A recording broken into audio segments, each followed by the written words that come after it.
Good morning. Welcome to the fourth book presentation of our series, When a Book Becomes a Companion. Today we have Ralph McFall here with us, the Dharma Publishing director and longtime printer and longtime student and longtime teacher who offers a wealth of experience and knowledge in working with Rinpoche, and is very familiar with the teachings and the books, the teachings presented in Tarthang Rinpoche's books. And today he will talk about the Crystal Mirror series.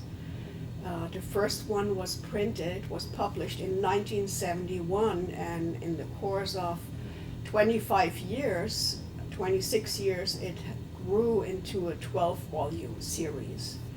And you've been around when they were published one by one. So yeah, mostly, yeah. I think you will mostly, yeah. You came in '79, Mm-hmm.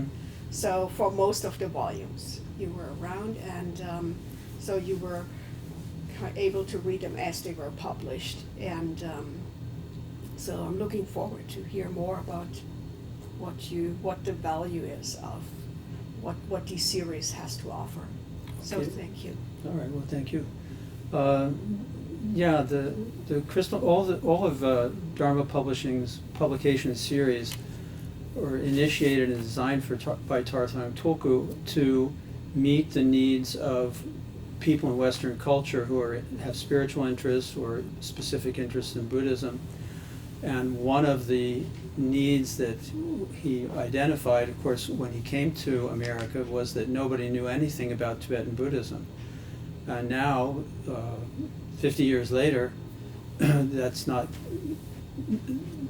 in a better situation than that. But when Tarthang Tulku first arrived in Berkeley in 1969, then there was fascination, but nobody knew what a Tibetan Lama was, or what a Tibetan Lama might know, or what Tibetan Buddhism might have to offer. And specifically, even in the scholarly world, prior to the Chinese takeover of Tibet and the Tibetans winding up in India, there was really very little knowledge about Tibetan Buddhism, and it was in many quarters thought to be a degenerate form of Buddhism mixed in with magic. And so this, of course, was not the case, but it took the Tibetans coming into exile and coming in contact with Western scholars to start to change that.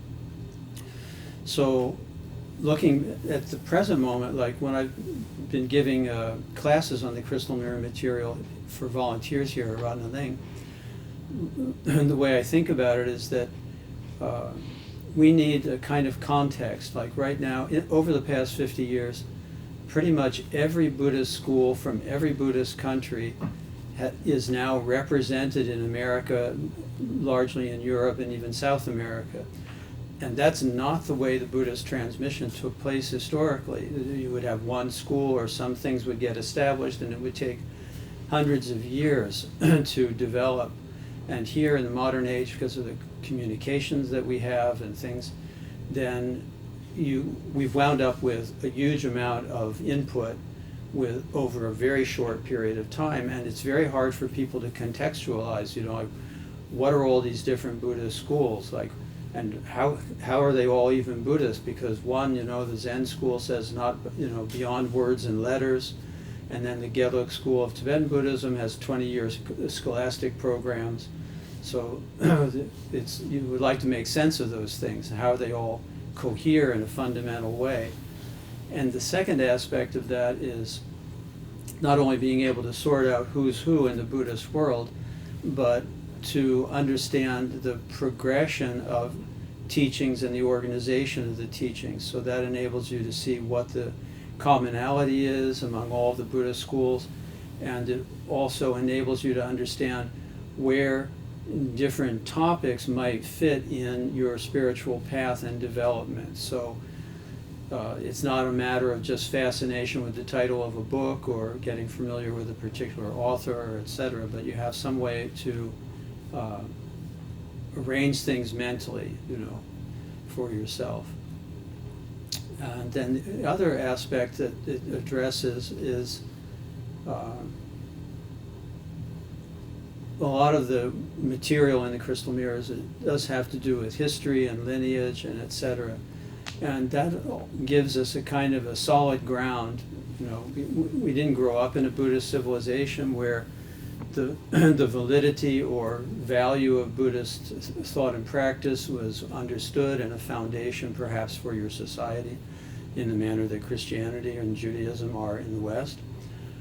So we don't really know, and I still encounter every once in a while someone who thinks is suspicious that Buddhism is a cult of some kind, because they just don't know. They don't know that it's a 2,500-year-old tradition that was the inspiration for beautiful cultures all over Asia for many, many centuries. And we would like to, that also helps us if we start getting interested in Buddhist ideas and Buddhist practice, that we have some solidity about the roots of the tradition and the value of the tradition, and that it's contributed over so many centuries of time. So that's part of the rationale, you know. And the series developed, as Renata mentioned, from small volumes 1 and 2, 3 get a little fatter, to all the way to extending through 12 volumes. And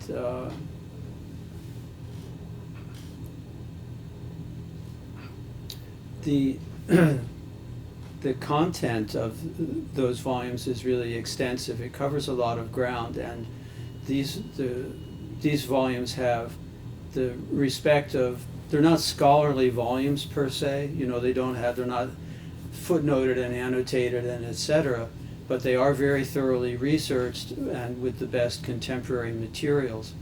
And we've heard from scholars, for example, Michael Hahn, the late Michael Hahn, who we published 2 translations by him, Joy for the World and Invitation to Enlightenment. He was a very prominent European scholar of Buddhism and Tibetan language. And he visited Nyingma Institute when I was teaching there. And we asked him to give a talk to a Buddhist studies program that was talking about crystal mirror and Sangha material. And he agreed to that, and when he came downstairs to give the course, the lecture, then he started the lecture by saying, you know, if you've read your crystal mirrors, I don't really have anything to tell you. So, of course, that was only on a factual basis. He had a lot to talk about. But he actually owned the whole series himself. So they're a resource for scholars, and they're a resource for us as Buddhist students and practitioners. Where shall we go here? Well, you developed a curriculum, right? So you actually processed this wealth of knowledge and tradition, and you to make it more accessible also to volunteers who come for 6 months and need who benefit from a contextual understanding of how Ratnaling and Dharma Publishing and Yeshide operate, and where they come from, what's the foundation. And I mean, you can tell more about your intention, but then how did you access the material to make it so because my understanding is Rinpoche wanted to make this vast and, you know, long history accessible to Western students, and then you took on the task to make it accessible and digestible to volunteers who do not necessarily come with a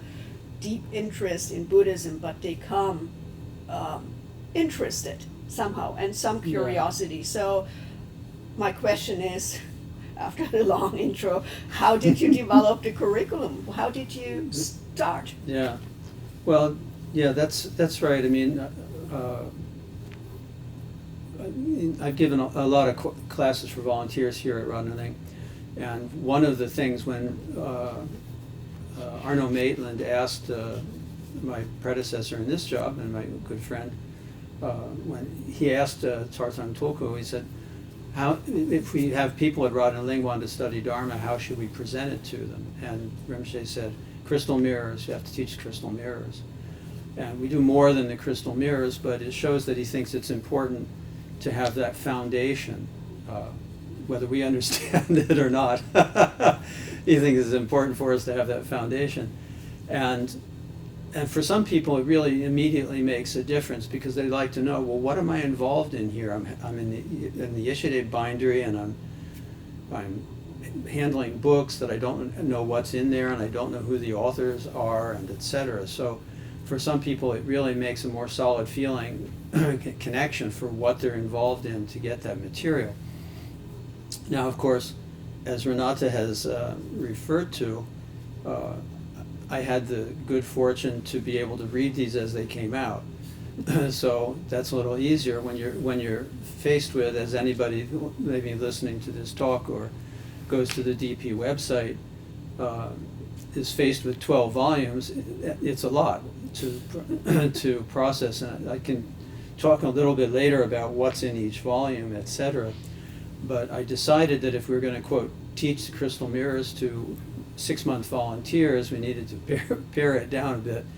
So I developed a course that was about, I'm not offering it right at the moment, but it was 36 or 40 sessions, 1-hour classes. And what I did was I went over the topical material, working mostly with Crystal Mirror 8, which is the extended history of Buddhism in India.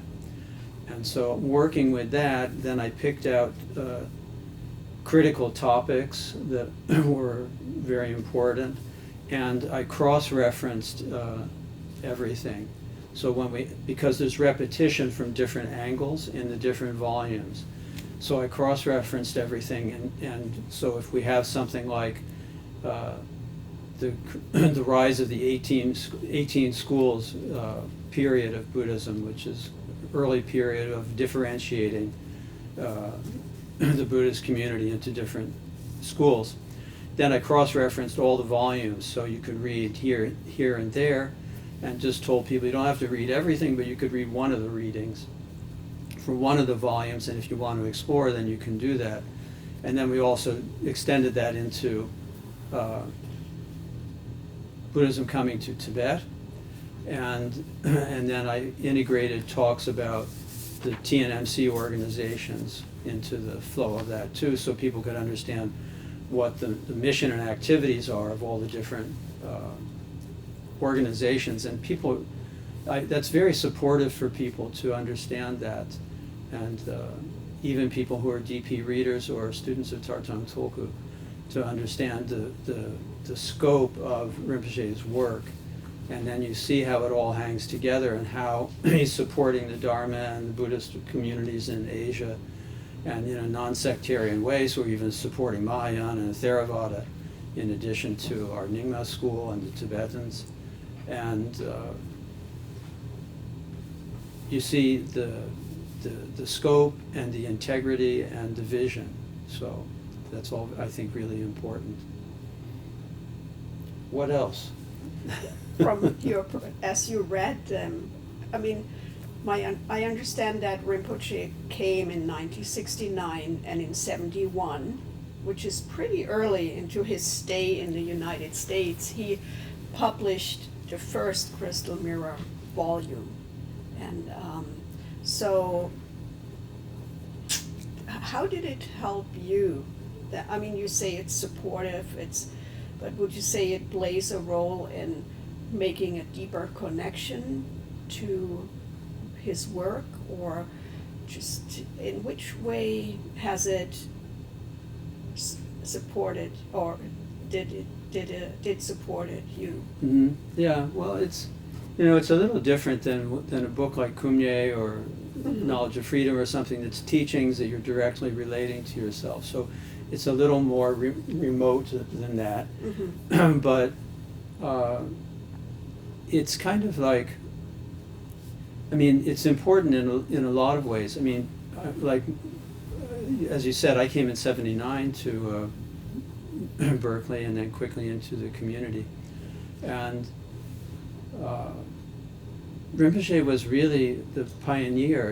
He and Chogyam Trungpa were the first two Tibetan lamas who came to the U.S. and who actually became popular, and were not. There were a couple of other lamas, but they were more working in academic settings and not so publicly available. So Rinpoche, as the first Nyingma Lama to settle in the United States, was a pioneer in introducing what that tradition was. Because you talk about Padmasambhava and you talk about the 9 yanas or vehicles of Nyingma tradition and etc.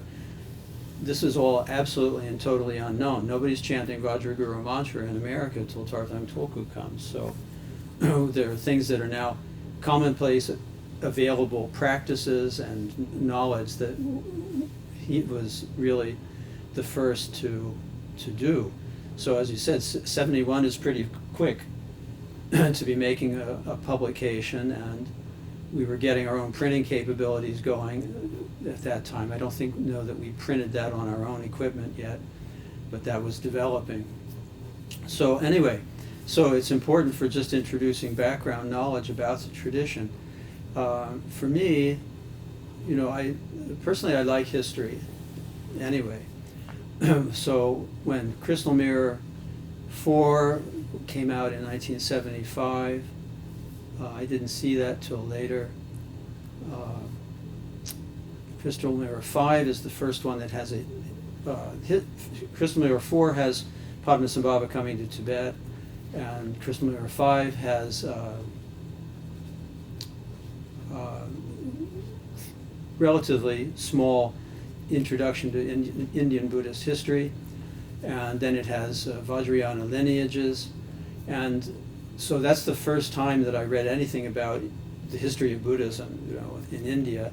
And of course, a major part of that is the unfolding of the development of various schools of thought and practice, and all the great masters who lived during those centuries, and they have very charming and colorful biographies and stories, and that convey something, even if you don't, quote, believe that they're in every detail historically accurate in our way of thinking.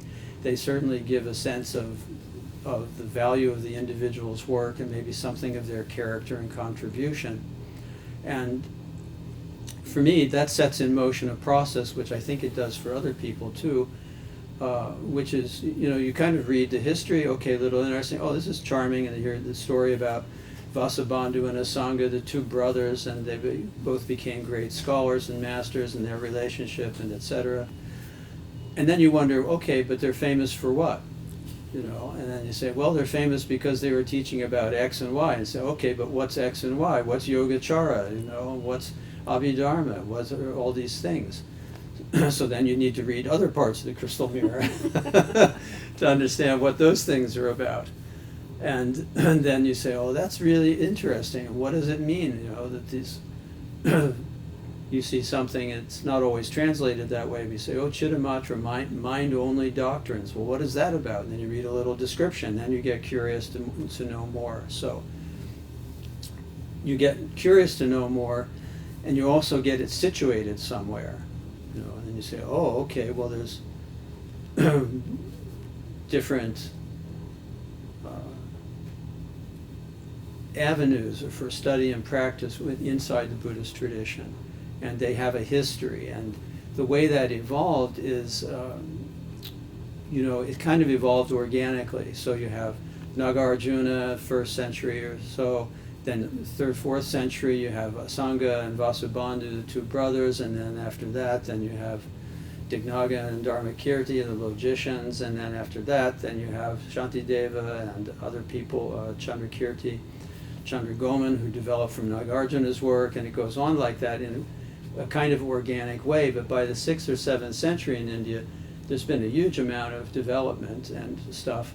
Then you have people who start to look backward, like Shantarakshita, who was the great Indian Buddhist master who came to Tibet in the 8th century along with Padmasambhava, and was one of the 3 main figures for bringing Buddhism into Tibet, Shanti Rakshita looked back and said, well, you know, this developed organically, but there's a way to look at it where it recapitulates the typical development of an individual practitioner. So the way it came out in history roughly does that. So you get things arranged and kind of organized in a way so that nobody thought of relating them as they came out, you know. They came out organically, but looking back you can make an arrangement. So then that arrangement is that you've got the 4 philosophical schools. So the Tibetans picked up this from Shanti Rakshita's way of organizing and understanding, and organizing the teachings into 9 vehicles or 9 yanas. So all that material is just, it's not like it affects you as a person walking around on the streets, you know, but as a practitioner and a student, it's totally essential. You have to know what's what and how everything fits together. And you also, it's like this is one side of things, and then the other side of things is Tarthang Tulku developing his own approaches to bringing out what's inside the teachings for Westerners. And maybe you can say a little more about that, because you did recently talk about, you gave a fresh perspective on problems. Yeah. And you did draw from Crystal Mirror 4, so from the vast history and lineage, actually Rinpoche bridges, you know, the teaching to an everyday level. Maybe not through all volumes, but you picked a quote, you know, that offered a fresh perspective. So there is a very practical dimension of that. yeah, that has to do with the development of the series. Mm-hmm. So in the beginning, Crystal Mirror 1, 2, and 3, 1 and 2, as I said, are thin volumes, and they're focused on introducing the Nyingma lineage and little scholarly citations and things like that. And then they also have some essays that are articles that are based on talks by Rinpoche, early talks given at Padma Ling or later at Nyingma Institute. And that continues. So we eventually bundled volumes 1 through 3, edited into a single publication. And then volume 4 in 1975 is similar. It has a mix of things. It has teachings about Padmasambhava coming to Tibet, has a scholarly translation, and then it has several articles by Tarthang Tulku, including one called Encourage Yourself, which is a really beautiful article, and that's the one that I pulled the quote from about problems, that the reason we have problems is we think there's a no problem place. That was the main quote. Sticks in your mind. So at that point, Crystal Mirrors were doing that function because in 1975, Rinpoche hadn't published any books yet under his name. That happens. We had Gesar magazine, and we were doing things. But in 77, Gesture of Balance and incredibly Time, Space, and Knowledge both came out as his first publications in 1977. And after that, then his material starts coming out in books, in book form. Yeah. And it's not part of the Crystal Mirror series, although he's writing introductions to the volumes. So the relationship, you know, of Rinpoche's work to the Buddhist tradition is an interesting one, because he's made a point, he still makes a point of writing with virtually no Buddhist terminology anywhere in the book. And it's sort of amazing that after 50 years he's still doing that. But he wants to, his teaching and his communication is kind of heart to heart and person to person, and he doesn't want something in between about you're not sure about Buddhism or et cetera, et cetera. And you don't want to learn all the technical terms and things that I'm talking about that are in the Crystal Mirrors. If you're not interested in that, we don't want to cut you out of the picture here. So Rinpoche, like, he's not making systematic presentations of material that parallel the flow in the Buddhist tradition, in his Nyingma tradition. It's a manifestation of his compassion that he's just dealing with the people and the society. I mean, he's been living here for 50 years, over 50 years.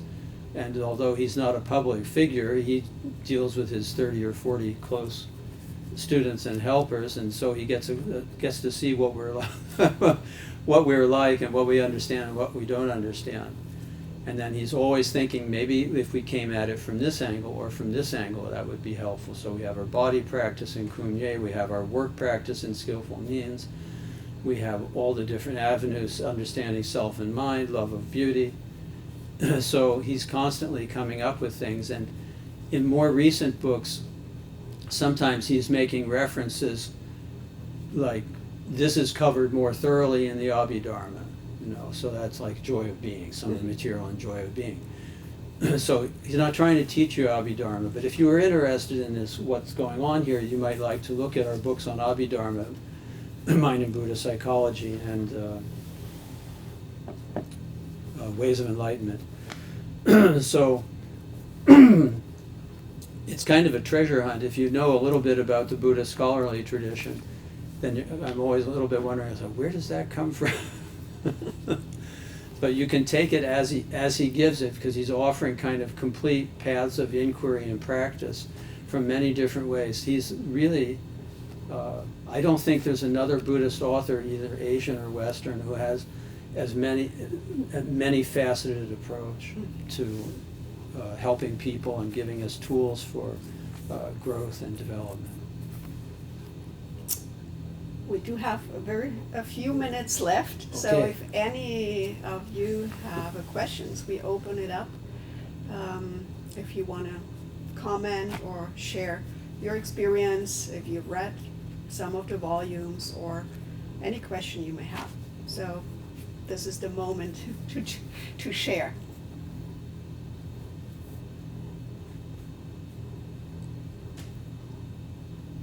You can unmute yourself. We arranged that. I could ask a question. Okay.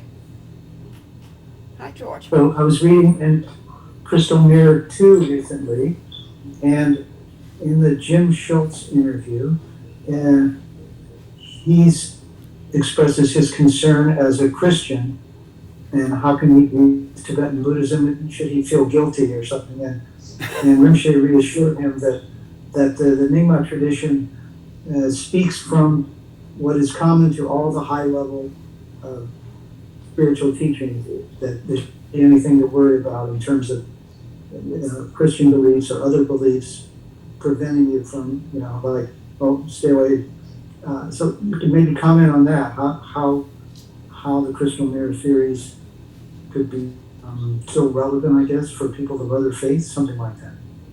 Yeah, well, I mean, because a lot of the content, the later content, is about the tradition, then it really would depend on the individual, how much of interest it was to them.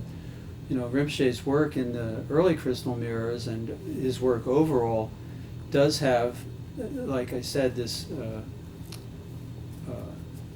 inclusive basis. He's like, when he started Nyingma Institute, he was teaching from his residence Padma Ling for a few years, not too many, actually, a couple or 3 years. And then he wanted a public institution. That's why he started the Nyingma Institute. He wanted a secular institution where he could teach in a way that was not strictly bound to the Buddhist tradition, and it didn't push anybody out from getting the benefits. And we have very close friends who are very devoted Christians. A Challenging Journey, Creative Journey has a section that are interviews with a couple of Rinpoche students, one of whom is a minister. And so Rinpoche has a lot of interactions in the early years with clerics from different religious denominations, and they all found valuable things inside what he's doing, you know. So I think that's part of Rinpoche's wisdom of his approach in not emphasizing formalities, you could say, of Buddhist tradition. You know, like he talks about taking refuge, but he talks about it in the internal manner, you know, not in the manner of pledging allegiance to one team over another team. And we don't have any sense of pushing away from the heritage that we were brought up in. You know, there's no requirement to relinquish that. How are we doing? Time's up. Time's up? Okay. I just wanted to say thank you. I have many of those volumes, well-worn volumes, on my shelves upstairs. Having first met Rinpoche in 1976 at Kungaling in Mesa, Arizona. Yeah. And was in the first TSK class up in Berkeley. Mm-hmm. That the translational, Rinpoche will, he'll be revered and is revered and will continue to be for his simple, as you said, transmissions of what, if you read in Crystal Mirror is one thing, and then you see it in TSK and you go, oh yeah, that's where that came from. Mm-hmm. Thank you. Okay, thank you for sharing, and thank you for joining today. Someone asked me this morning, 12 volumes, how are you going to cover that in 30 minutes? And I said, well, we won't, but I feel we have in some way. Yeah. And I hope it inspires you to return. If you have the volumes in your shelf, to pull one out and read it, or start reading one. And if you want advice about which volume to start with or Yes. something, you can always contact us at DP by email or phone, and we'll be happy to talk to you about it. And we resume this series in June. We take a break in May, but in June, the first Saturday in June, we have a presentation about caring, and then joy of being, and I will send out a reminder about this. And so thank you very much for joining, and thank you, Ralph, for sharing. Okay, thank you. Okay, bye-bye. Bye-bye.